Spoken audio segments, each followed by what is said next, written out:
Good morning everyone, welcome to the our channel RDS group of school students. आज हम आपके लिए आपका 4th चैप्टर कंप्लीट हो चुका था। आज हम आपके लिए लेकर आए हैं 5 चैप्टर और 5 चैप्टर में आपको आज 5 चैप्टर का एक्सप्लेन बताएंगे। तो 5 चैप्टर का नाम है आपका बहादुर बिट्टो।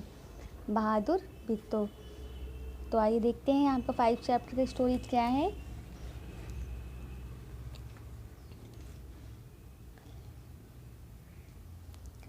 एक किसान था, उसकी बीवी का नाम बिट्टो था। एक दिन किसान ने बिट्टो से कहा, सुबह जब मैं खेत में हल चला रहा था तो एक शेर ने आकर कहा, किसान किसान अपना बैल मुझे दे दो वरना तुझे खा जाऊंगा। बिट्टो ने उससे पूछा, तूने क्या जवाब दिया? यानी किसान क्या कर रहा था? अपने खेत में काम कर रहा था। बिट्टो कौन थी? किसान की पत्नी थी। बिट्टो कौन थी? किसान की पत्नी। तो किसान ने बिट्टो से बताया कि तुम्हारा जो खेत है, मतलब जो तुम्हारा खेत है, जब हम खेत में जो गए थे सुबह, क्या कर रहे थे? उसमें हल चला रहे थे। तो क्या हुआ था? एक शेर आया था। उसने क्या कहा था? शेर ने कहा था कि तुम मुझे अपना बैल दे दो वरना मैं तुझे खा जाऊंगा। आगे क्या होता है? बिट्टो ने उससे क्या पूछा, अच्छा तो तुमने क्या कहा? तब किसान ने क्या कहा? किसान ने कहा, मैंने कहा तू यहीं रुक जा, मैं घर जाकर अपनी गाय को लेकर आता हूँ। अगर तू बैल खा लेगा तो हम लोग भूखे मर जाएंगे। यह सुनकर बिट्टो को बहुत गुस्सा आया। उसने किसान को फटकारा और गाय शेर को खिलाते तुझे शर्म नहीं आती? अगर गाय चली गई तो क्या होगा? घर की गाय चली गई तो शेर क्या करेगा? घर की गाय चली जाएगी, शेर खा लेगा तो घर में मतलब कैसे दूध आएगा? बच्चे कैसे दूध की लस्सी पियेंगे? ये सारी चीज़ें बिट्टो कहती है किसान से। तो क्या कहती है अगर गाय चली गई तो घर में से दूध ना लस्सी, बच्चे रोटी किस चीज़ के साथ में खाएंगे? बिट्टो को एक तरकीब सूझी। उसने कहा, तुम फौरन खेत में जाकर शेर से कहो कि मेरी बिट्टो तुम्हारे खाने के लिए एक घोड़ा लेकर आ रही है। किसान डरता डरता शेर के पास गया। उसने कहा, शेर राजा, हमारी गाय तो बड़ी मरियल है, उससे तुम्हारा क्या बनेगा?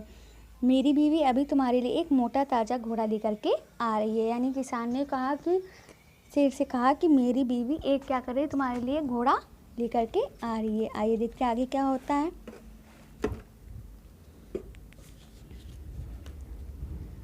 बिट्टो ने सिर पर एक बड़ा पगड़ यानी पगड़ी बांधी और हाथ में क्या किया?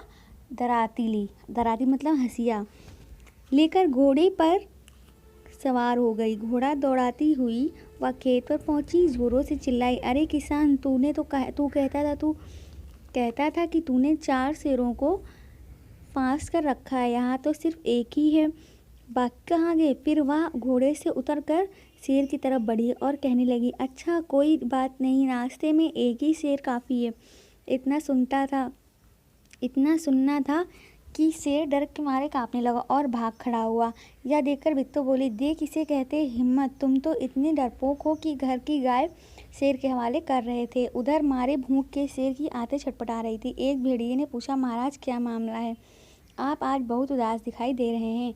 शेर ने कहा, कुछ न पूछो, आज मुश्किल से जान बची है। आज एक ऐसी राक्षसी को से पाला पड़ गया है जो रोज़ सुबह नाश्ते में 4 शेरों का नाश्ता करती है। यानी जो रोज़ सुबह नाश्ते में क्या करती है? 4 शेर खाती है। यह सुनकर भेड़िया बहुत हंसा।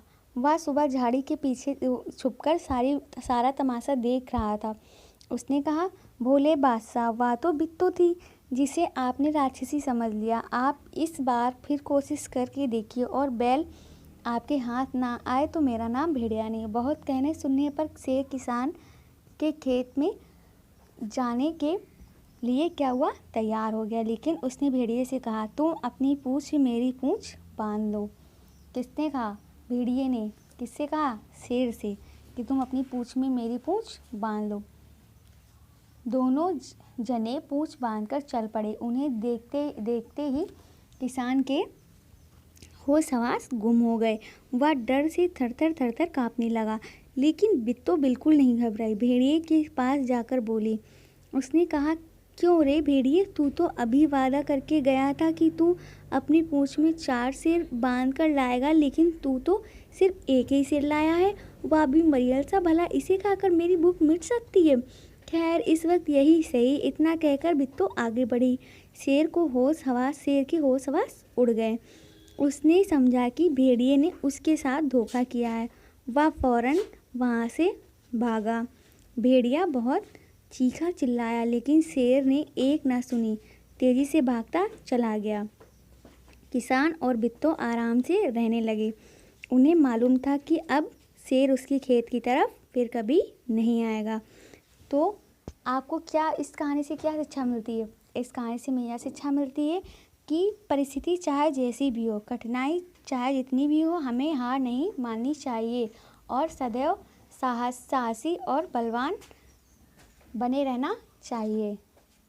आई होप आप सभी को यह चैप्टर समझ में आ गया होगा। अगर इस चैप्टर से रिलेटेड कोई भी प्रॉब्लम है तो नीचे दिए कमेंट बॉक्स में ज़रूर पूछ लें। Thank you. Have a nice day.